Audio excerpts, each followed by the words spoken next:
She's been arrested. The cold statement echoed through the crowded street. Camille Johnson was slammed onto the hood of a patrol car, her arms wrenched behind her. The cuffs bit into her wrists, sharp and tight, the sound of cold metal clanging in the air.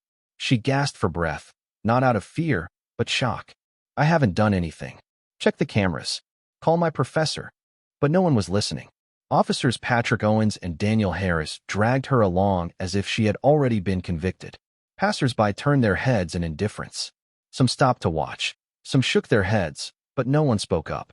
Camille wasn't a criminal, but she knew why they were arresting her. Amid the chaos, one thought kept running through her mind.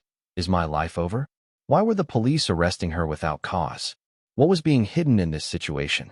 And more importantly, did she have any chance to escape? Follow this intense story, and don't forget to hit the subscribe button so you won't miss the next shocking twists. A blood-curdling scream echoed through the crowded downtown streets. Camille Johnson felt her face pressed hard against the cold, unforgiving metal of the police car's hood. Her knees slammed against the unforgiving pavement, sending sharp pain coursing up her spine as her arms were violently wrenched behind her. The cruel, suffocating pressure of the handcuffs dug deep into her wrists, and she felt the blood drain from her hands, leaving them numb and cold. Her chest tightened, her breath quickened. This wasn't just pain. This was shock, disbelief, and yet, through it all, there was a cold rage burning deep within her. The crowd that had gathered around her watched silently, but no one came forward. No one offered help. Stop. I haven't done anything. Let me go. Camille screamed, her voice hoarse, but her words were met with nothing but force. The officers, Patrick Owens and Daniel Harris, shoved her down harder, their weight pressing her into the hood of the car. Her hair fell loose, sticking to her sweat-slicked face as panic set in. The air was thick with her ragged breaths. She could feel the cold, indifferent presence of the officers as one pressed his knee into her back, suffocating her. She was unable to breathe. She could smell the sharpness of their sweat, the bitterness of their breath. She couldn't move. She couldn't think. The only thing that pierced her consciousness was the harsh sound of one officer's voice. You're under arrest. For what? What crime had she committed? Her heart pounded in her chest, but no one cared to explain. No one cared why. No one cared who she was. She struggled against the weight of the officer on her back, trying to free herself from his unrelenting grip. I haven't done anything wrong. Check the cameras. I was just leaving class. You can ask anyone. There are witnesses. Camille's words fell into nothingness, drowned by the force of her restraints. She could barely breathe as the officer smiled coldly, tightening the cuffs until she winced, her voice breaking in pain. You talk too much. Get up. With a sudden jerk, they yanked her upright, but her arms were still locked behind her, making it impossible to balance. She stumbled forward, almost losing her footing, and fell once again, her body crashing hard to the street. Her breath hitched in her throat as the pain shot through her. A cruel laugh echoed from the crowd. It sounded like the crackle of a broken record. It was harsh, unfeeling, but also somehow satisfying to them. But Camille, her head spinning with fury, glared up at the officer. You don't have the right to do this. I'm innocent. The words, trembling with a mix of fear and anger, were no sooner out of her mouth when she was shoved again, harder this time, her body sent stumbling forward. She could barely process what was happening. Her heart raced, her mind spun. The humiliation threatened to overwhelm her as she realized no one cared to hear her side. She wasn't even given a chance to explain herself. In the eyes of the crowd, the judgment had already been passed. She was a criminal simply because they had seen the police take her down. No one spoke up. No one questioned why she was being treated this way. No one stopped to ask why a woman was being thrown onto the ground in the middle of the street with no explanation. They didn't need to know who she was. Her life, her story, it didn't matter. She wasn't even given the courtesy of being a human being. To them, she was just another black woman being silenced by the system. Help me. Camille wanted to scream, but the words were choked in her throat as her eyes scanned the faces of the crowd. Some looked away, avoiding her gaze. A few people muttered among themselves, but no one stepped forward. Not a single person reached out. Not one soul moved. The helplessness crushed her chest, squeezing the breath from her lungs. No one believed her. No one cared. A sudden, Shrill police siren rang through the air, and Camille was dragged toward the patrol car, her body scraped against the pavement. The sound of her feet dragging felt like the last vestiges of freedom slipping away. Her legs felt like they were made of lead as they forced her forward. She glanced up and locked eyes with an elderly woman standing in the crowd. The woman shook her head slowly, but when their gazes met, she turned away, not willing to make eye contact with the woman she knew was being wronged. Camille's heart broke at the coldness, the indifference. The car door swung open with a sharp, metallic groan, and she was shoved inside the cramped back seat. Her body slammed against the unforgiving plastic seats, pain shooting up her side as she tried to adjust her position. The door slammed shut, sealing her inside. The weight of isolation settled heavily around her, the outside world fading as the car began to roll away, its wheels slowly moving her further and further from the life she knew. The air inside the police car was suffocating. Camille struggled to steady her breathing, her wrists still bound tightly behind her. The cuffs dug painfully into her skin, leaving her arms numb and burning from the pressure. Her mind swirled in the chaos of it all, but she knew she had to stay calm. She glanced up at the two officers in the front seat, her voice hoarse but determined. "Why are you arresting me?" Camille asked, trying to keep her voice steady. "I need an explanation." Patrick Owens shot her a quick glance in the rearview mirror, the corner of his mouth curling into a half-smirk full of disdain. "You match the description of a suspect." Camille froze. "What description? What basis do you have to arrest me?" Daniel Harris shrugged indifferently, as though her life didn't matter. A black woman, somewhere in her 20s or 30s, wearing a light-colored top and dark pants. Camille's eyes widened in disbelief. She wanted to laugh at the absurdity of it all, but the anger that surged within her was stronger. "Do you have any idea how many people out there look like that? Just because I'm wearing a white shirt and dark pants, you think I'm a criminal?" Neither officer answered. Owens continued driving, his expression unreadable, while Harris only spared her a glance, a hollow, dismissive look, as though she wasn't even worth his attention. "I was at school. I have dozens of classmates who can vouch for me. I even took a test. You can check with my professor. Check the cameras at school." Camille's voice cracked, her frustration growing, but the officers remained silent. Owens simply shrugged. "There will be a time for you to talk, but not now." A chill ran down Camille's spine. This wasn't a mistake. This was a purposeful arrest, and they didn't care about the truth. She wanted to fight back, scream to the world that this was a mistake, but who would listen? Who would believe her? Her fists clenched, her nails digging into her palms. These officers didn't care who she was. To them, she was just a number in a system that had no interest in truth or justice. The sirens wailed as the police car sped through the streets. The noise outside faded as they turned onto the road leading to the station. Camille took a deep breath, trying to calm herself, but as the car door opened and a rough hand yanked her out of the vehicle, she realized this was just the beginning of a nightmare. The air inside the police car felt thick, suffocating, as if it was closing in around Camille with every turn of the wheels. She took a deep breath, trying to steady her breathing, but her chest continued to tighten. The two officers in the front seat remained silent, only occasionally exchanging a few words through the radio. It felt as if they were talking about her, as if she were nothing more than a package being transported to its destination. "How long are you planning to keep me locked up?" Camille asked, her voice dry, but there was no answer. She clenched her hands, still bound behind her, struggling to control the surge of anger that threatened to consume her with every passing second. An invisible fear began to creep over her. What awaited her at the police station? Would anyone listen to her? Or would this be the place where she was buried under baseless accusations? The car sharply turned onto a narrow road leading to the station. She could already see the gray concrete building looming ahead, cold and lifeless, like a massive stone block ready to swallow anyone who entered with no way out. The towering metal gate slowly opened, almost as if it were welcoming its next prey. The car door slammed open. A rough hand grabbed her arm, yanking her out of the vehicle, causing her to stumble, nearly losing her balance. No one cared, not a single ounce of humanity. Camille was dragged inside as if she were a dangerous criminal. The harsh, cold white light from the neon bulbs blurred her vision.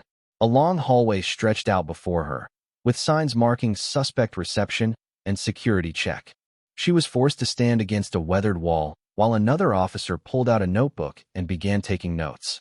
Name: Camille Johnson, she replied, her voice sharp and cold. Any weapons on you? I'm a student. Do you really think I'm carrying a weapon? No one answered. The questions were mere formalities, and no one cared about her answers. A female officer stepped forward, yanking Camille's handbag from her grasp and beginning to search it as if she were a hardened criminal. Her phone, her wallet, her student ID, everything was taken away coldly, without a second thought. Where's my phone? I have the right to call my lawyer. The female officer didn't even glance up. We'll decide when you're allowed to make a call.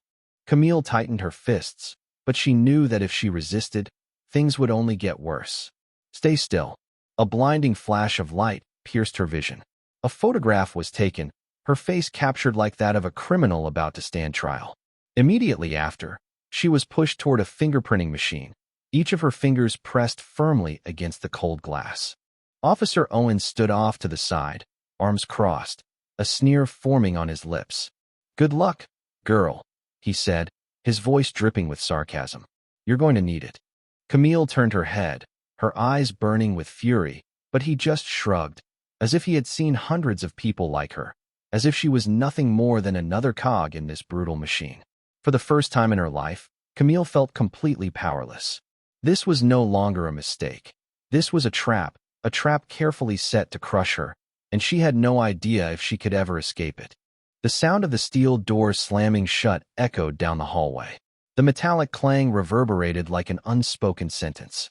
Camille stood frozen in the small, dimly lit cell, her heart pounding in her chest. The room was barely big enough to turn around in, with two rusted metal beds and an exposed toilet in the corner. The air was thick with a stale scent of sweat, mildew, and despair. The walls seemed to close in around her, cold and damp to the touch. The two women in the cell barely reacted to Camille's arrival. One was hunched over on the bed, her arms wrapped around her knees, her hair matted and covering her face. She didn't look at Camille, didn't say a word. She seemed to have surrendered to this grim reality. The other woman was lying flat on her back, staring at the ceiling with hollow eyes, her breathing slow and labored. She didn't even stir when the door to the cell opened. Camille swallowed hard, struggling to steady her racing heart. She took a step forward, her hands gripping the cold metal bars of the cell door. Hey, anyone, I need to talk to a lawyer. This is a mistake, she shouted, her voice tight with panic. No one answered. She pounded her fists against the bars, her voice rising. I have the right to make a phone call. You can't just lock me in here without letting me explain. A soft laugh echoed from the hallway outside. Camille flinched, spinning around. A guard was leaning casually against the wall, arms crossed, his eyes gleaming with amusement as he watched her like a predator observing its prey in a cage. Keep yelling. See if anyone cares, he shrugged, a smirk tugging at his lips. Camille's blood boiled with rage. You can't do this. I haven't committed any crime. I just left school. I have an alibi. The guard took a slow step closer. The harsh fluorescent lights cast a cold glow on his face, making his smile all the more sinister. Oh, you think that matters here? Nobody cares who you are, where you come from. You're just a name in a file. And guess what? Those names can be replaced anytime. Camille's body stiffened. She wanted to speak, to fight back, but a cold shiver ran down her spine. He leaned in closer, his voice dropping to a mocking whisper. Welcome to the real world, sweetheart. You'd better get used to it. Then, without another word, he turned and walked away, leaving Camille standing alone in the cell. The anger surged within her, but it was quickly overshadowed by an overwhelming sense of helplessness, a fear so thick it felt suffocating. No one answered. No one gave her a chance to explain. And worst of all, no one cared whether she even existed. Camille sat huddled on the cold metal bed, her knees drawn up to her chest, eyes staring blankly at the bleak, dimly lit room before her. Her back pressed against the rough concrete wall, the cold seeping through her thin clothes as if the very stone itself was mocking her.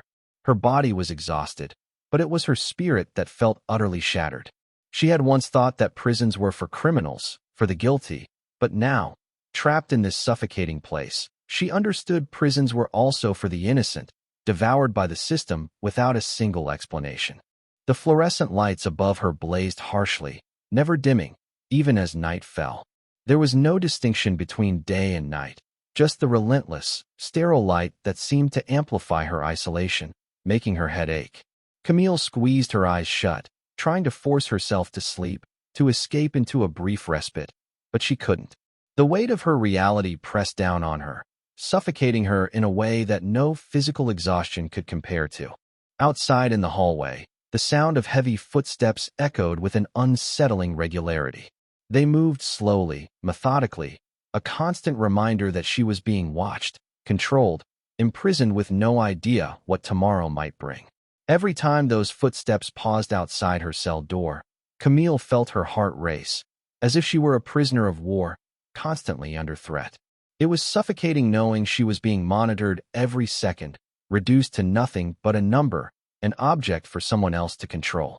From farther down the hall, whispers from other cells drifted through the walls. Camille couldn't make out the words, but she could hear the tones, the resignation, the fear, the madness that had begun to take root in them all. She heard someone sobbing, the sound raw and desperate, followed by a loud bang against the bars, then silence. Only the creaking of an old ceiling fan overhead filled the air, the sound of a world that had long forgotten the concept of mercy. Will I ever get out of here? The thought slithered into Camille's mind, squeezing tight, coiling around every other thought she had. Will anyone come for me? Will anyone care? Will my lawyer even know I'm here? Are my friends looking for me? Or am I just going to disappear, buried in this hole forever? She didn't know, and that uncertainty, the total loss of control, gnawed at her soul. A young woman full of hope, now just a forgotten name, silenced by a corrupt system, treated as though her existence didn't matter.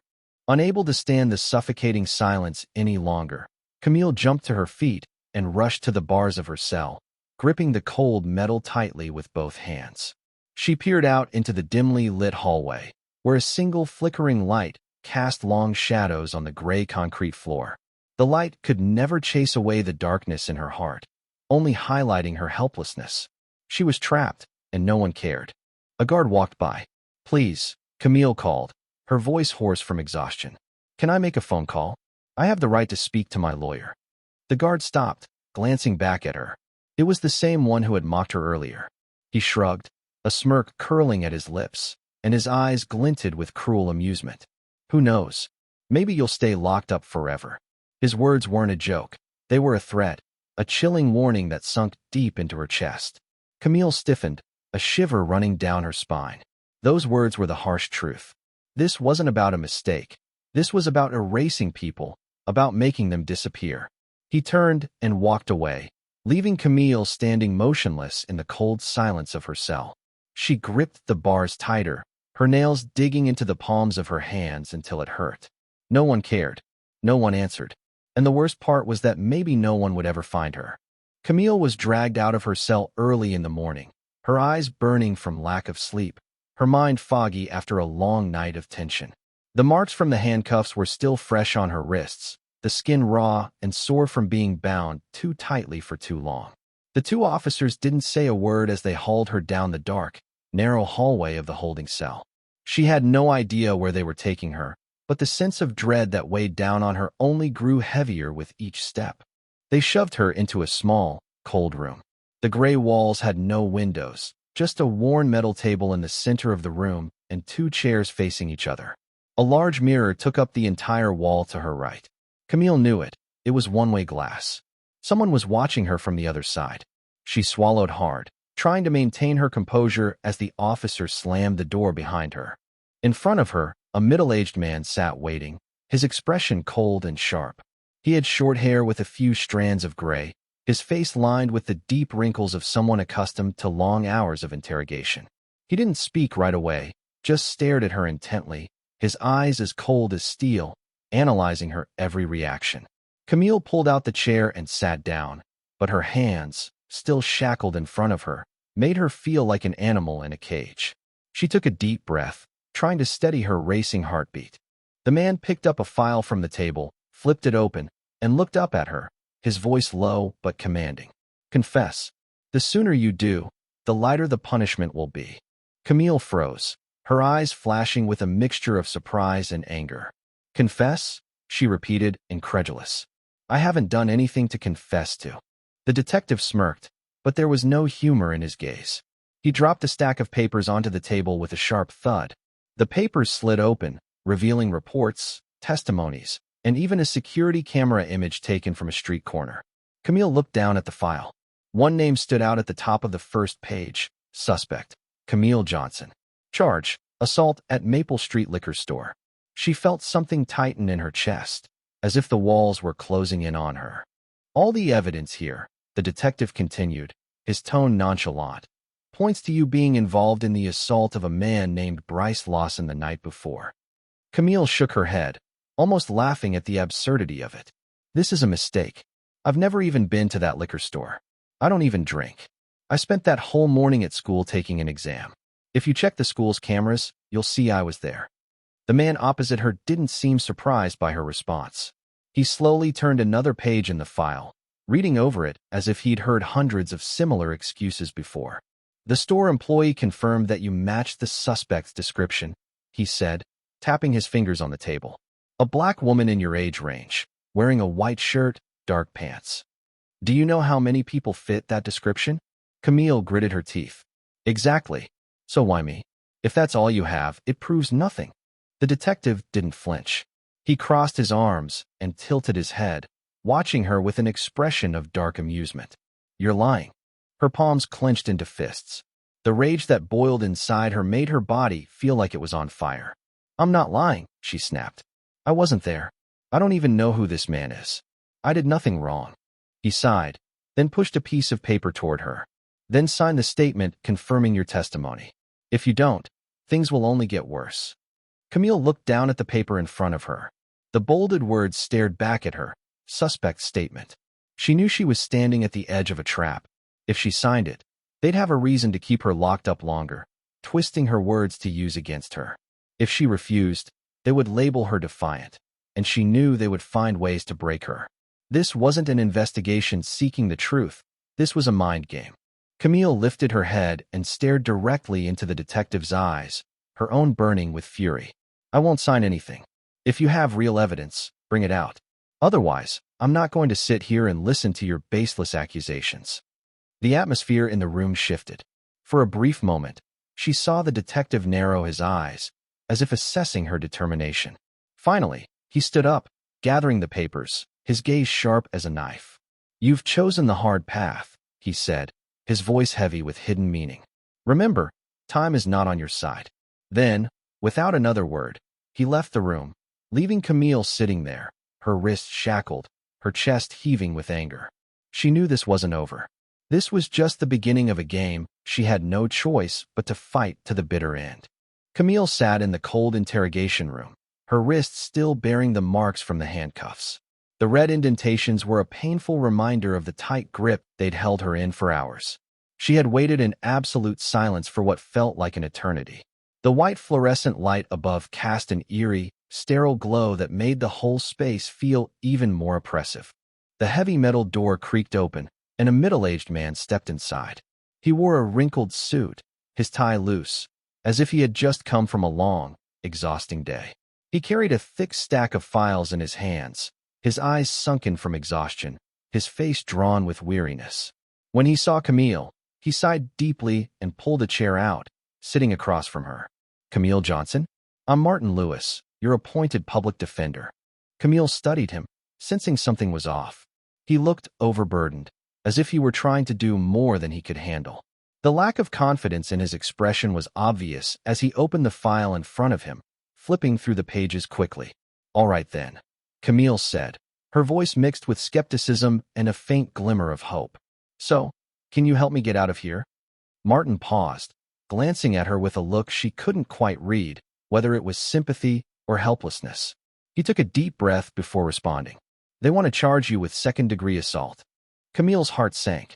A cold wave ran down her spine. "What? I've never even been to that liquor store. This is a mistake. I have an alibi." Martin nodded slowly. "I know, but the problem is, they don't care." Her throat tightened. "What do you mean?" Martin sighed again, placing the file down on the table. "The prosecutor in this case is Evelyn Carter. She's notorious for never accepting mistakes. Once she decides on something, she won't stop until she gets the conviction she wants. Camille squinted. She had heard that name before. Evelyn Carter, the steel woman of the prosecutor's office, one of the highest conviction rates in the area, and a ruthless figure who never backed down, never admitted she could be wrong. Martin continued, his voice becoming more somber. They need a high-profile case to show they're cracking down hard on crime. And you? He paused, shrugging. You're the perfect target. Camille felt her heart constrict. Me? What? You don't have the money for a good lawyer. You don't have political connections. You're just an average black student with no influence to make them worry. And most importantly, you fit the narrative they want to tell. Her eyes widened with fury. I am not a criminal. I know, he said, his voice tired, as if he had heard this before 1,000 times. But they don't care about the truth. They only care about winning. Camille felt her stomach twist. No justice, no truth, just a bloodthirsty system, a machine that chews up people with no power. And she was just another victim dragged into their dirty game. So, what do we do? She asked, trying to hold on to her composure.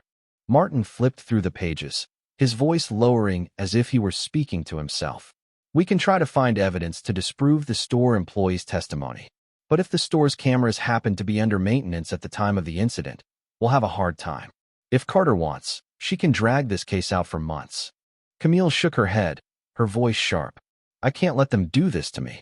Martin stared at her for a long moment, then nodded slowly. Then we'll fight to the end. But I warn you, that means you'll have to confront this whole system. Camille clenched her fists. She had no other choice.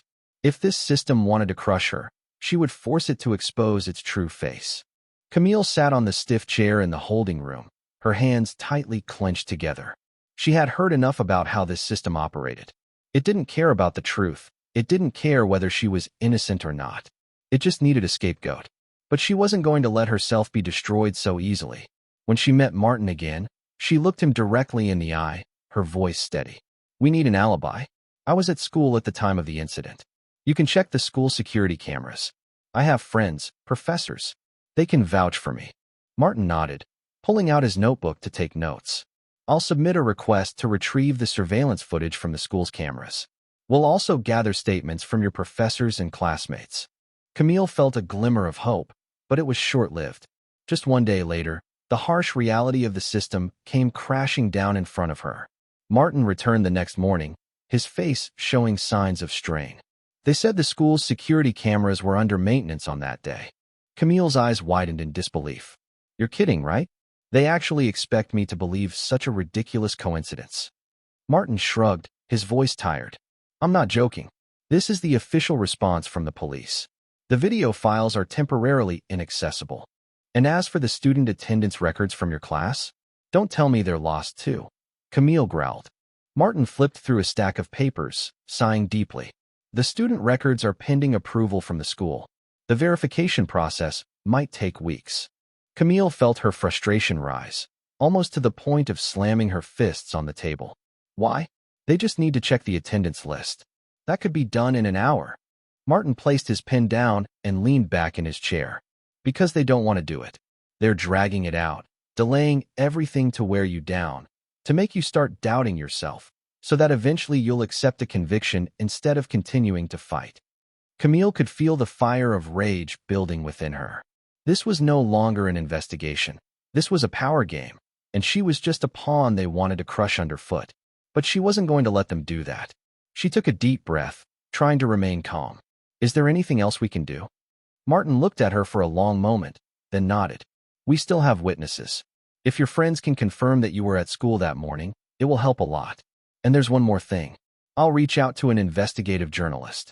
If we can create enough public pressure, maybe the police won't be able to cover this up for long. Camille nodded, determined not to let the system drown her. She had seen the injustice too clearly. If they thought she would submit, they were wrong. Rachel Thompson sat hunched over her desk, the glow of her computer screen illuminating her face in the dimly lit room. Her eyes were fixed on the stack of documents and reports she'd been reviewing for hours. As an experienced investigative journalist, she had witnessed her fair share of injustice. But there was something about Camille Johnson's case that felt different. something that didn't sit right. It wasn't just the fact that Camille was a young black woman caught up in a system that seemed determined to break her. It wasn't even the bizarrely flimsy charges against her. It was the nagging feeling that the truth was being buried and that Camille was merely a pawn in a much larger game. And Rachel could feel it. She couldn't ignore it. Everything began with a mysterious phone call. The voice on the other end was low, hurried, and full of urgency. If you really want to know what happened, check the presence of the Department of Homeland Security on that day. Rachel's mind raced. DHS? Why would the Department of Homeland Security be involved in a petty assault case at a liquor store? The more she thought about it, the more questions piled up. She couldn't shake the feeling that this was a breadcrumb. Something far bigger was at play here. Her instincts kicked in as she began digging into the details. She contacted a few sources within the local government, hoping for a lead, but each time she hit dead ends, vague refusals, outright dismissals, and carefully worded statements designed to shut her down. They were trying to keep her out, trying to prevent her from getting to the heart of the matter. Rachel didn't back down. She used every connection, every tool at her disposal. With her special access to federal databases, she began searching for any record of federal activity on the day Camille was arrested.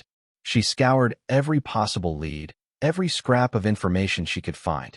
The more she dug, the more the pieces of the puzzle started to fall into place. And then she found it. DHS had been present near the liquor store at the exact same time Camille was allegedly involved in the assault. Rachel's breath caught in her throat. This wasn't a coincidence. This was something much more sinister. With her pulse racing, she moved quickly through a series of reports and logs. There it was, a single line buried deep in one of the documents. A federal investigation is underway in close proximity to the incident site. But there were no further details, nothing more to explain what this investigation was about or why DHS had been there at the same time. Her mind was spinning. She knew this was big. She knew the stakes had just gotten much higher. Rachel leaned back in her chair, trying to piece everything together. The first thing that struck her was the timing. Why was DHS involved in a relatively minor assault case? What were they covering up? If Camille was truly innocent, why was there an active effort to obscure DHS's presence? Her fingers drummed against the desk as her mind raced through several theories. There were two possibilities that made sense to her. One, DHS was investigating a high-profile target nearby, and Camille had been arrested to deflect public attention from what was really happening in the area, a distraction, a pawn in a game much larger than her. 2. DHS had mistakenly targeted Camille, possibly mistaking her for someone else, and rather than admit their mistake, they allowed local law enforcement to create a fabricated case. It was simpler that way, easier to blame an innocent person than to admit a mistake made by a federal agency. No matter which option was more likely, one thing was crystal clear. The truth had been distorted, the system was manipulating the narrative, and Camille was paying the price. Rachel's fingers were trembling as she grabbed her phone. She quickly dialed Martin Lewis's number, Camille's lawyer. The phone rang several times before Martin picked up. His voice sounded tired, frustrated. "Martin," Rachel said, her voice sharp and urgent. "I've uncovered something huge, something that goes beyond Camille's case. There's a lot more going on here than anyone realizes." She paused, letting the weight of her words sink in. "And I won't stop until I get to the bottom of this." There was a brief silence on the other end of the line before Martin spoke. "What do you have?" Rachel took a deep breath. The Department of Homeland Security was involved at the scene. They were there at the exact same time Camille was accused of assaulting someone. This wasn't just a mistake or a coincidence. This is part of something bigger. We need to investigate why they were there and how it all connects to Camille. Martin's voice was low and cautious. "Are you saying DHS is covering something up? That Camille's been set up?" Rachel's response was firm, unwavering. "Yes, I don't have all the answers yet, but this isn't just about an assault case. This is about something far more dangerous, and they're using Camille as a scapegoat." She knew she was risking a lot by even suggesting this to Martin. She knew this kind of information was dangerous, but she had no choice. If the truth was out there, she had to find it, no matter the cost. Martin's voice softened. "I'll need your help. If this is as big as you're saying, we need to move fast. I'm calling in some favors. This is going to take more than just the two of us." Rachel nodded, determination in her voice. "We can't let them bury the truth, Martin.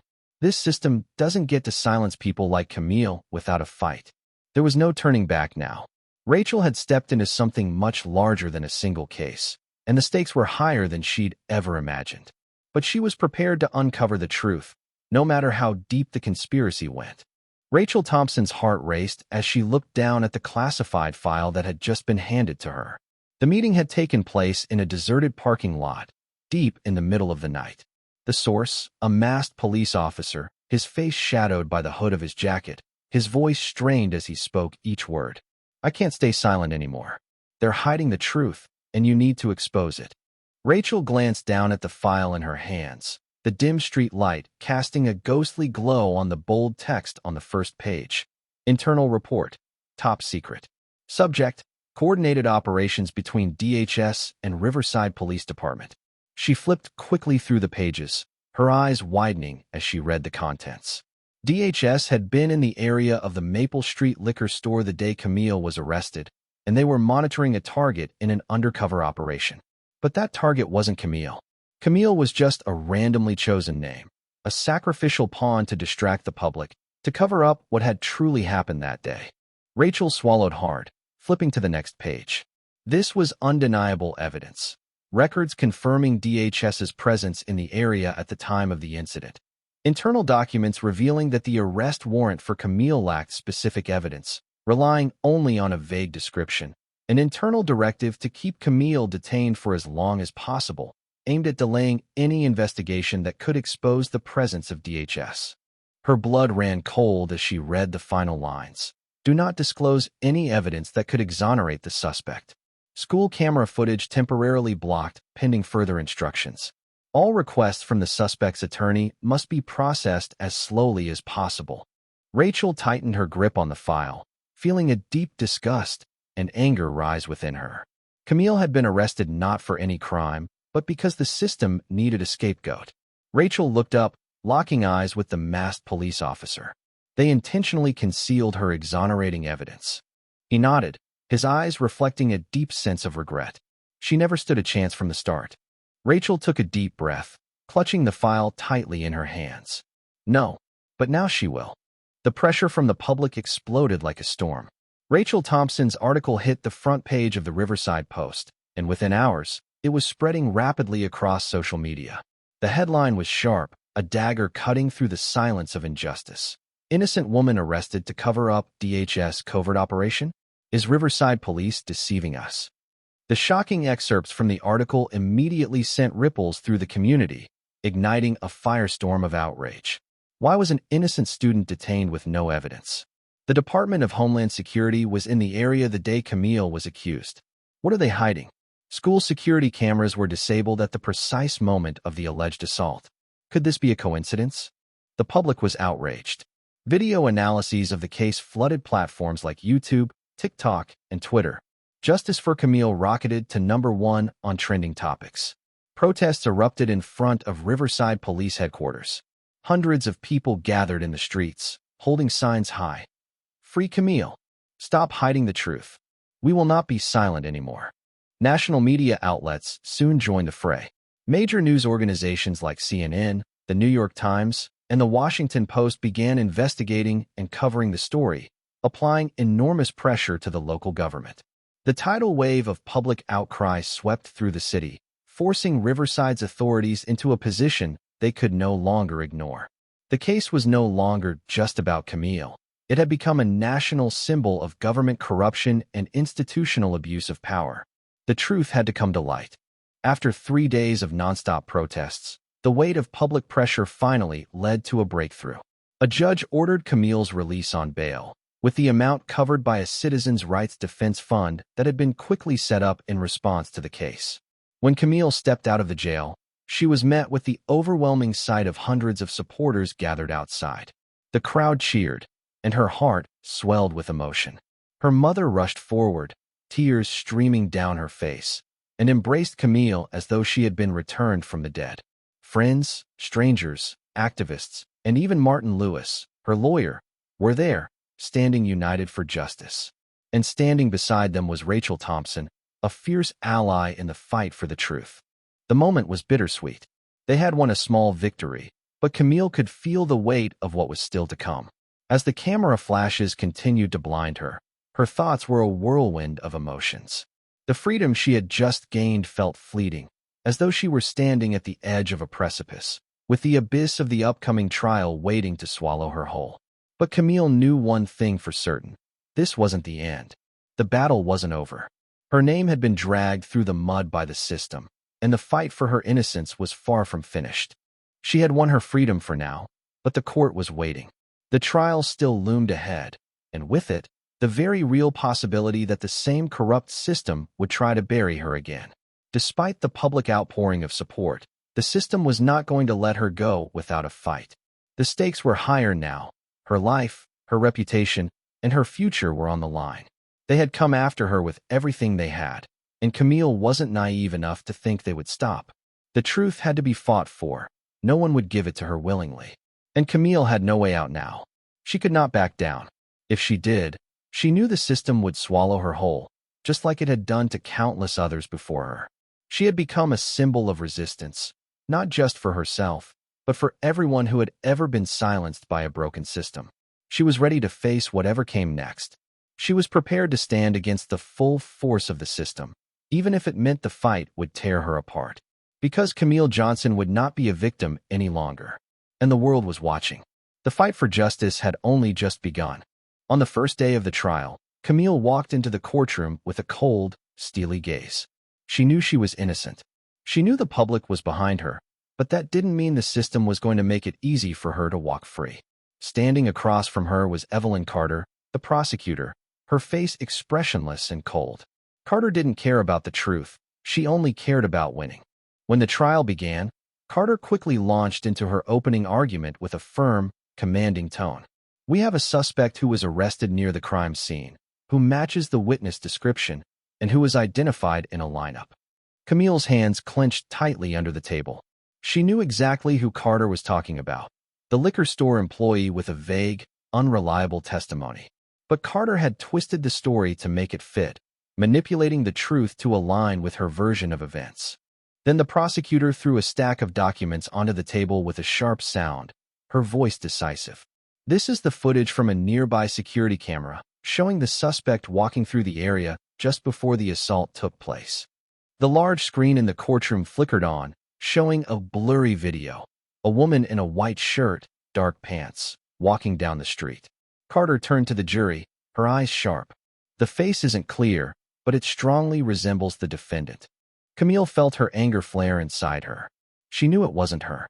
Martin stood up, objecting. "This is not clear evidence. This image cannot confirm the identity of the defendant." But Carter merely smirked. "It may not be sharp, but when combined with the witness testimony and her presence near the crime scene, we have a complete picture." Martin turned to Camille, his expression filled with worry. They had expected Carter to play dirty, but they hadn't anticipated she would manipulate justice so blatantly. But the worst was yet to come. When Martin requested to present the alibi evidence, testimony from Camille's professors and classmates, the attendance list from the school, Carter immediately objected. "This record cannot be verified, and there's a possibility it's been tampered with." The judge hesitated, then nodded. "I will review it later." But Camille knew exactly what that meant. Her evidence had been disregarded. The atmosphere in the courtroom grew tense. Carter continued to push her argument, slowly but surely turning Camille into the criminal in front of the jury. Everything was stacked against her. They had already decided her fate before the trial even began. Camille glanced around the room, seeing her mother gripping her hands in worry, Rachel Thompson frowning with anger, and her supporters whispering among themselves. But none of that mattered because justice was being manipulated right before everyone's eyes. Every inch of her being screamed that this wasn't just a trial. It was a battle for her survival.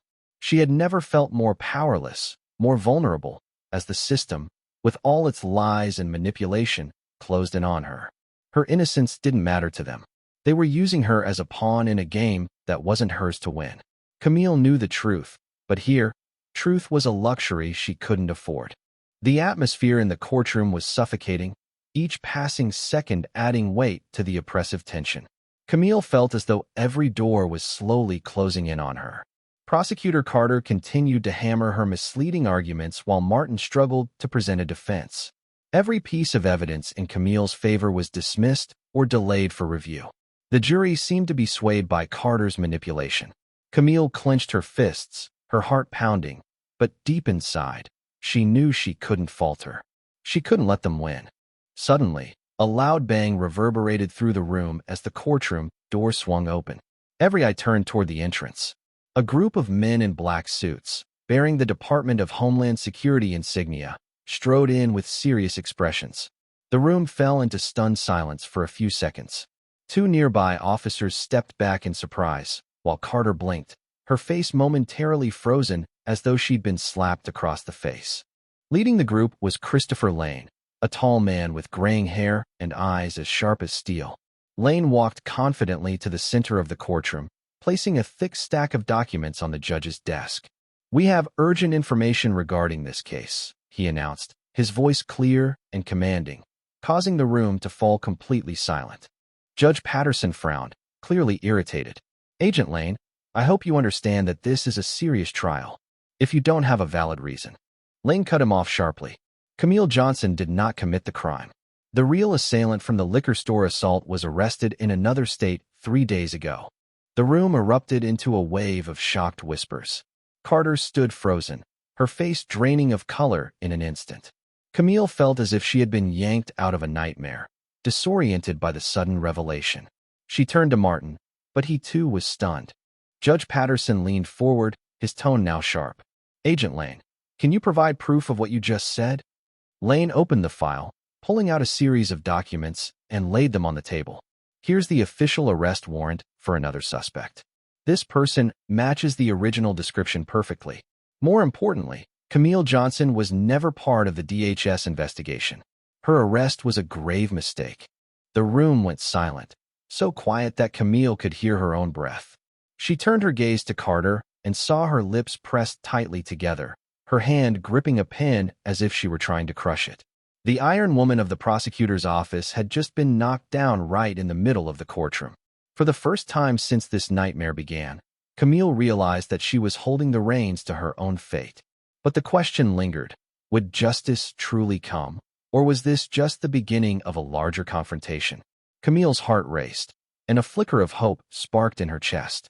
The truth was finally emerging, but how far would it go? Would it be enough to break the system that had so easily tried to destroy her? The battle was far from over, but for the first time in this long, grueling fight, Camille felt like she was on the verge of reclaiming her life. Judge Patterson held the file before him, quickly flipping through the pages of documents presented by Agent Lane. The courtroom fell into a tense, expectant silence as every eye in the room was fixed on him. After a long pause, he placed the file down on the table, his gaze stern as he glanced over at Prosecutor Carter before speaking in a clear, commanding voice.